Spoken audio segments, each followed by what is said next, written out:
अनाथ बेटा। रूपा और शेखर सरिता विहार में रहते हैं। वो अपनी जिंदगी में बेहद खुश होते हैं। दोनों का शौर्य नाम का एक बेटा भी होता है, जिस पर दोनों ही अपनी जान छिड़कते हैं। शेखर, अब तो आप शौर्य को अपनी गोद से नीचे उतार दीजिए, उसके सोने का टाइम हो रहा है। नहीं रूपा, इसे मेरे पास ही रहने दो प्लीज। मैं थोड़ी देर में इसे बिस्तर में सुला दूंगा। लेकिन कल सुबह आपकी ऑफिस में मीटिंग भी तो है ना, और इसके लिए आपको कल जल्दी भी तो निकलना होगा। जाइए, आप भी जाकर सो जाइए। क्या यार, अभी तो मेरी गोद में आया था मेरा बेटा और तुम उसे लेकर जा रही हो। बाद में कर लेना अपने बेटे से प्यार, अभी जाकर सो जाइए। रूपा शेखर से शौर्य को ले रही होती है कि तभी शौर्य रोने लगता है। शौर्य को रोता देखकर रूपा उसे फिर से शेखर को थमा देती है।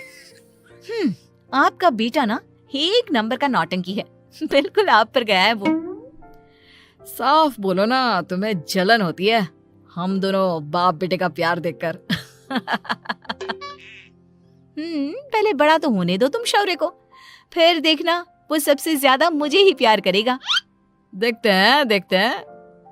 ऐसे ही दिन बीतते चले जाते हैं और एक दिन कैंसर की बीमारी के चलते रूपा की मौत हो जाती है। अब शौर्य 3 साल का हो चुका होता है, जिसके कारण उसकी दादी शेखर पर दूसरी शादी का दबाव बनाने लगती है। शेखर, शौर्य अभी बहुत छोटा है और उसे इस समय एक माँ के प्यार की बहुत जरूरत है। माँ, मुझे दूसरी शादी नहीं करनी। क्या पता जो दूसरी औरत आएगी वो मेरे बेटे को एक माँ का प्यार दे या ना दे। तो रूपा की छोटी बहन वैशाली से ही शादी क्यों नहीं कर लेता? वो तो शौर्य को एक माँ का प्यार पूरा दे सकती है ना। मैंने कहा ना माँ, मुझे दूसरी शादी नहीं करनी, और अपनी ही पत्नी के बहन से तो हरगिज नहीं। ऊपर से अगर रूपा देख रही होगी तो वो क्या सोचेगी? अपने लिए ना सही, लेकिन तुझे शौर्य के लिए तो शादी करनी ही पड़ेगी ना बेटा। शेखर कुछ कहता उससे पहले ही अंजुमन उसे रूपा की कसम दे देती है, जिसके आगे मजबूर होकर शेखर शादी के लिए हामी भर देता है। देखो वैशाली, मैंने तुमसे शादी सिर्फ अपने बच्चे के लिए की है। मैं चाहता हूं कि तुम उसे एक माँ का भरपूर प्यार दो। शौर्य, आपके साथ साथ मेरा भी कुछ लगता है। अगर आप मुझसे शादी नहीं भी करते तब भी मेरा प्यार शौर्य के लिए कभी कम या ज्यादा नहीं होता। शादी के कुछ दिनों बाद ही शेखर की माँ की भी मौत हो जाती है। वैशाली शौर्य को एक माँ से भी बढ़कर प्यार देती है। शौर्य को लेकर वैशाली का यूं निस्वार्थ प्यार देखकर शेखर को भी उससे प्यार हो जाता है और कुछ सालों बाद शेखर और वैशाली का भी लड़का हो जाता है। लेकिन इसके बाद वैशाली का शौर्य को लेकर बर्ताव बदलने लगता है। वैशाली, मैं देख रहा हूं तुम आजकल शौर्य का जरा भी ध्यान नहीं रख रही हो। मुझे पता नहीं था कि आदित्य के होने के बाद तुम इतना बदल जाओगी। आदित्य मेरा अपना सगा खून है और शौर्य दीदी का, फिर मैं दोनों में अंतर कैसे नहीं करूं? माँ भले ही दोनों के अलग अलग है, लेकिन पिता तो एक है ना। अगर मुझे पहले पता होता कि तुम इतनी जल्दी बदल जाओगी तो मैं कभी तुमसे शादी ही नहीं करता। हाँ, तो किसने कहा था आपसे मुझसे शादी करने के लिए? मैं थोड़ी ना आई थी आपके पास, आपकी माँ ही आई थी मेरे घर आपका रिश्ता लेकर। वैशाली, मुझे तुमसे ऐसी उम्मीद नहीं थी। गुस्से में शेखर अपना पैर पटकता हुआ शौर्य को वहां से लेकर चला जाता है। पापा, मम्मा मुझसे प्यार क्यों नहीं करती? क्या मैं उनका सगा बेटा नहीं हूँ इसलिए मुझसे प्यार नहीं करती? मम्मा नहीं करती तो क्या हुआ बेटा, पापा तो करते हैं ना आपसे प्यार। कुछ दिनों के बाद, आज तुझे खाना पीना कुछ नहीं मिलेगा, चल चुपचाप से अपने रूम में जाकर सो जा। माँ, अब भाई को खाना क्यों नहीं दे रही हो? बेटा तू आराम से खाना खा, इस नालायक की चिंता मत कर। एक दिन खाना नहीं खाएगा तो मर नहीं जाएगा ये। अगर भैया नहीं खाएंगे तो मैं भी नहीं खाऊंगा। तू अपने भाई का भक्त क्यों बन रहा है? ये तेरा सौतेला भाई है, सगा नहीं जो तू लक्ष्मण बन रहा है। माँ, आपको इतना भी नहीं मालूम? श्री राम और लक्ष्मण सगे भाई नहीं थे। श्री राम माता कौशल्या और लक्ष्मण माता सुमित्रा की कोख से जन्मे थे। दोनों के सिर्फ पिता एक थे लेकिन माँ अलग थी। मुझे ज्यादा ज्ञान देने की जरूरत नहीं है, ये सतयुग और त्रेता युग नहीं है, समझे? आया बड़ा भाई का चमचा। इतना कहकर वैशाली वहां से चली जाती है। जिसके कुछ टाइम बाद शिखर वहां आता है और आदित्य उसे सारी बात बताता है। मुझे माफ कर दो शौर्य, तुम्हारी माँ के जाने के बाद मुझे दूसरी शादी का फैसला करना ही नहीं चाहिए था। अगर मैं दूसरी शादी नहीं करता तो शायद आज तुम्हारी ये हालत ना होती। नहीं पापा, अगर आप शादी नहीं करते तो मुझे आदित्य जैसा छोटा भाई कभी नहीं मिलता। थैंक यू मुझे इतना अच्छा भाई देने के लिए। तुम दोनों हमेशा ऐसे ही साथ रहना, फिर कोई भी तुम दोनों का कुछ नहीं बिगाड़ पाएगा।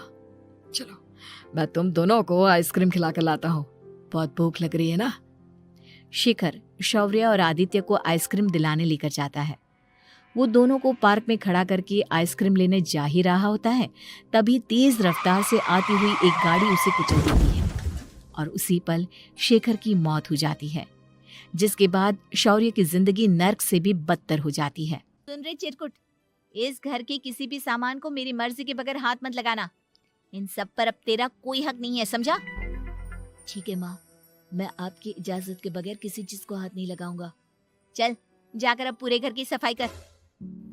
महज 7 साल का शौर्य वैशाली के कहने पर अपने नन्हे नन्हे हाथों से पूरे घर की सफाई करने लगता है।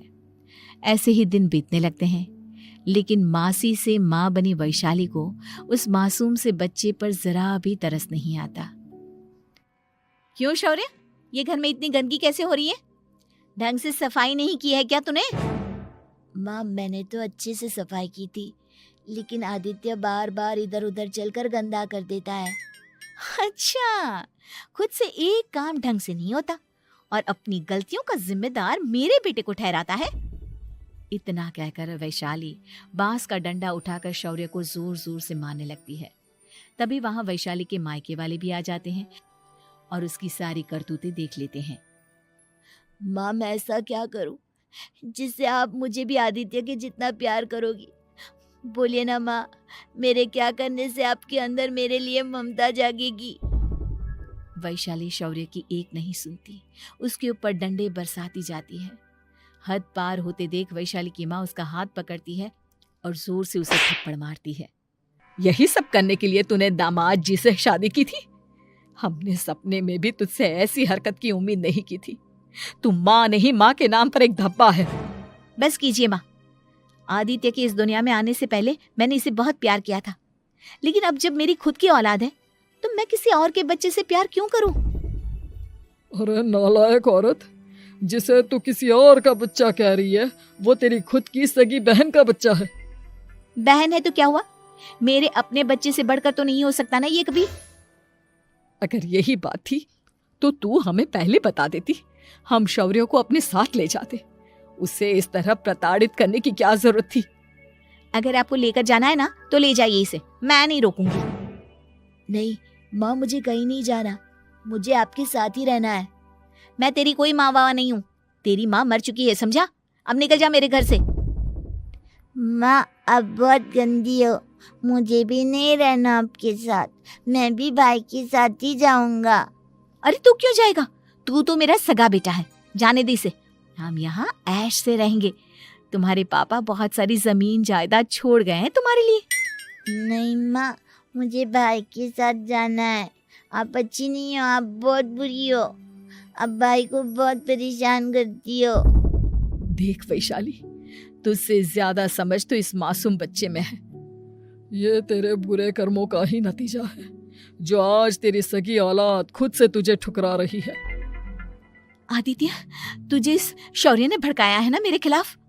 नहीं माँ, मुझे किसी ने भड़काया नहीं, पर मैं सब देखता हूँ, सब समझता हूँ।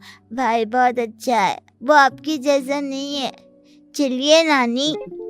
इतना कहकर वैशाली के मायके वाले आदित्य और शौर्य को अपने साथ ले जाते हैं और इस तरह वैशाली बड़े से घर में अकेली पड़ जाती है। 2 बेटों के होते हुए भी आज उसे माँ कहकर बुलाने वाला कोई नहीं होता।